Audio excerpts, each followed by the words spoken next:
What's up, guys, and welcome back to the Tim Sports Talk. And today we are recapping the Eagles versus Washington last night. And it was a tough one for us, man. It was a tough one. They did try to postpone it to make it a competitive game. And in ways, we did make it competitive.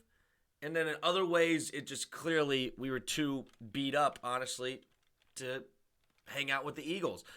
Eagles played really well. All credit to the Eagles. I mean, it all starts right here. 238 rushing yards on the ground. They're the number one team in the league when it comes to rushing, and they crushed us with it.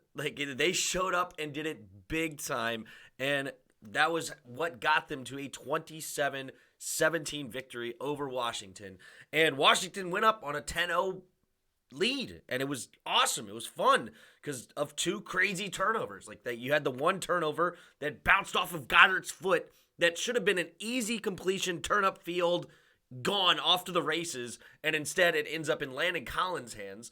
Well, then next drive, Landon Collins gets a fumble recovery for Montez Sweat's sack, which again, they're driving it down our throats, but we make one great play, and it's going back the other direction. We score a touchdown on the opening drive, and then the second one was a field goal, I believe. Maybe that was backwards. I don't remember. But it was good to see a little bit of fight coming out of this team, even though we had Garrett Gilbert, who wasn't on the team before last Thursday, and that's who's quarterbacking for us. We're on our fourth string center with Keith Ismail.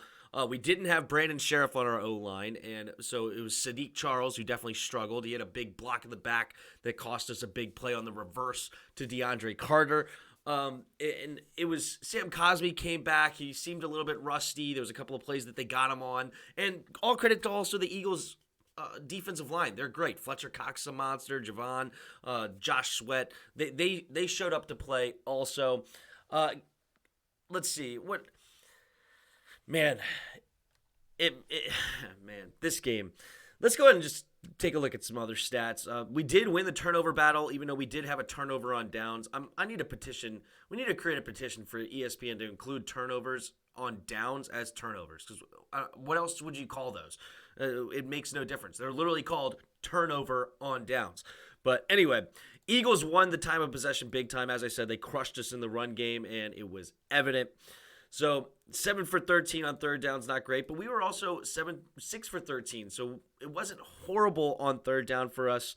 But let's take a look here at the box score. Jalen Hurts, 20 for 26, 296 yards and a touchdown. Garrett Gilbert, 20 for 31, 194 yards, no touchdowns, no picks.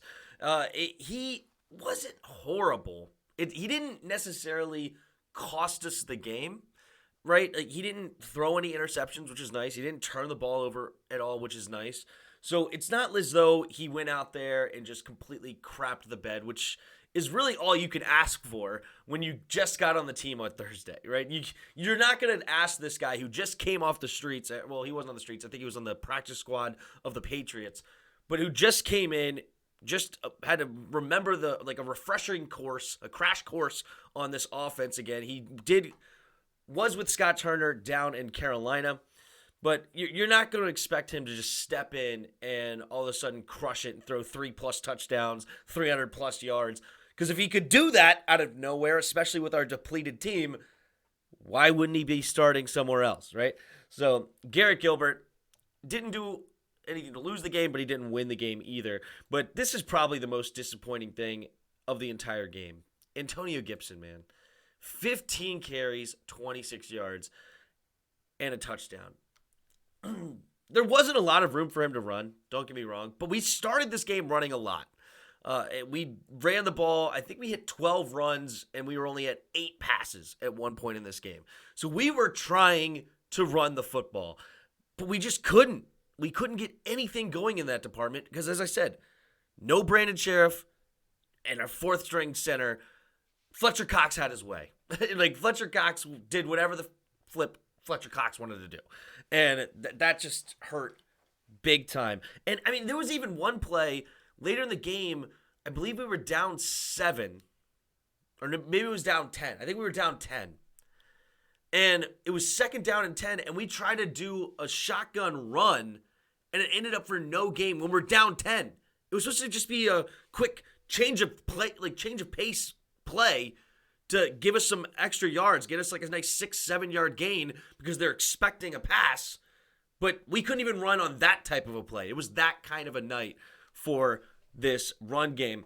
Terry McLaurin had a nice big catch down the field. It was an underthrown ball, but he still caught it over Darius Slay anyway. But really on the night, he only had 4 targets. And Gilbert, he didn't have a whole lot of time, but he also wasn't looking Terry's way. It's frustrating. You know, me and Jarris talked about it on the play-by-play.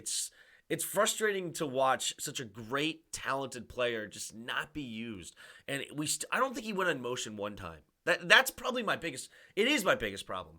Why is Terry McLaurin never in motion? Why is he a statue at the line of scrimmage where the defense can easily find him, easily locate him, and easily make a game plan to try to stop him the best they can? Why? Why is that a thing? We got to get Terry on the move. Why is that such a problem? I mean, you see, we motion all the time. Adam Humphries is in motion. DeAndre Carter's in motion. Ricky Seals, John Bates. Everybody's in motion except for Terry McLaurin. It's so frustrating.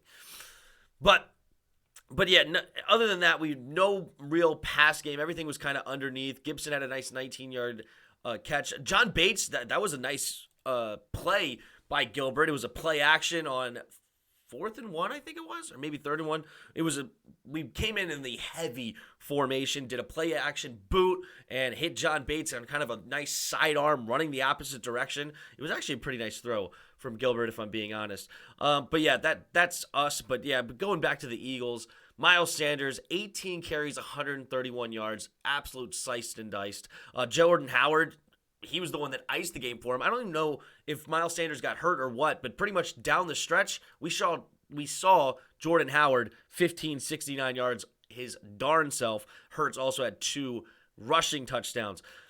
Goddard, 7 catches, 135 yards. He had a really nice play where it was, I believe, Jeremy Reeves who was going up, and I was like, oh, our safety's in perfect position. There's nothing he can do. We're fine. And he still came away with a nasty catch. It was actually Reeves caught it first, and then Goddard was just able to take it away from him in the air. Beautiful play by Goddard. Ward had a couple of nice catches, including that touchdown. Yeah, it was just not enough. Not enough from this depleted team. Because when I say we're depleted, we were so depleted. Because not only do we have several guys on COVID still, I think something like 12 guys still on COVID, we also lost William Jackson later in the first half, and I think we lost Landon Collins in the late first half or early third. So in a tie ball game, we're still missing a couple of key pieces now in the secondary. So you're trying to run zone to protect your weaker corners, but then the zone is just allowing us to get absolutely beat down on in the run. Our linebackers are clearly not good enough on that. So, you know, people are going to say, oh, you're excuse making. Oh, blah, blah, blah. You just suck and this, that, whatever. I mean, we were on a 4-game win streak, and then we obviously laid an egg against Dallas. We beat some decent teams. We have the ability to play obviously a lot better than this, but it is what it is. It is what it is. The Eagles beat us. There's nothing we can do about it now. All we can do now is move on to Dallas, and let's take a look here at the playoff picture. So we were in that 7th seed 2 weeks ago, and now we are out of the playoffs sitting at the 10th seed. Actually, just last week we were in 7th seed. Even after the Dallas loss, we still were sitting in the 7th spot.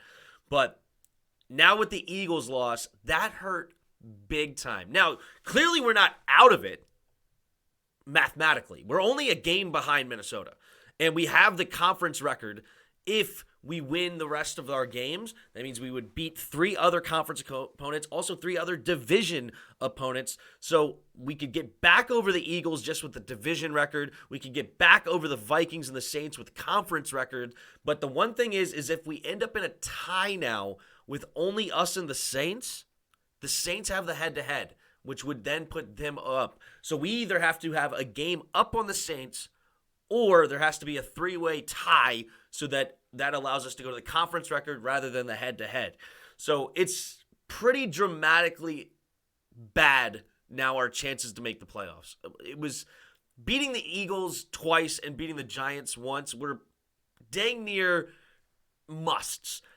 So at this point, we are now in a must-win situation against Dallas. If we lose and go to 6-9, just chalk it up. We can't make the playoffs anymore at that point. 8-9 is not going to be good enough to get into the playoffs. It's just not. When you have San Francisco at 8-6, Minnesota 7-7, Eagles at 7-7, and Saints at 7-7, you're telling me all they need is two of those to end up with 9, and we're out of it mathematically. Also,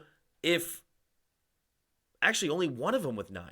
Yeah, that's right. All we need is one of them with 9, and we're out of it mathematically. So if the Vikings win 2 games and we lost 1, we're out. So it sucks. We had the destiny in our own hands. We let it slip. Whatever you want to say, it was the COVID, Omicron, this, that, whatever. Also, I'm not going to blame the refs for anything. I'm not blaming the refs at all in this game, okay? There was bad calls both directions. There was silliness all over the place. It doesn't matter. At this point, the refs are just bad, period, point blank, period. There's no reason to complain about them because they suck in all directions. So it was definitely not the refs' fault. If you think the refs cost us this game, you're delusional because you allowed 238 yards on the ground. You're not going to win that way. I don't care what the refs do. You ain't going to win that way. So, and we didn't even get that many penalties. I think we ended up with 2 penalties all day. If we go back to the team stats, yeah, we only had 2 penalties all day long. That's it. You're not blaming the refs with 2 penalties. So, I don't know if anybody is out there blaming them, to be honest, and I hope you're not because there's no reason to blame the refs. It's really injuries, and the Eagles they did their thing that they were supposed to, run the freaking football. So that is the recap of this game. I don't think there's much else to say about it. Yeah, we just got outclassed. But it is what it is. On to Dallas again.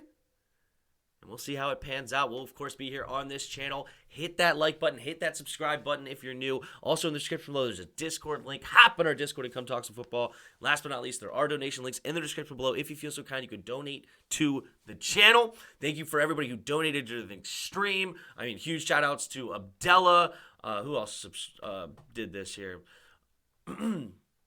Tiho did some super chats. Thank you so much for that.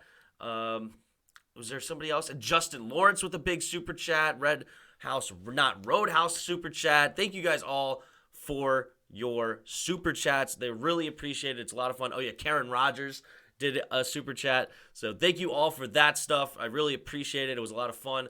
Thanks for everybody for just being there in the live stream. And thank you for watching this video till the end. And until next time.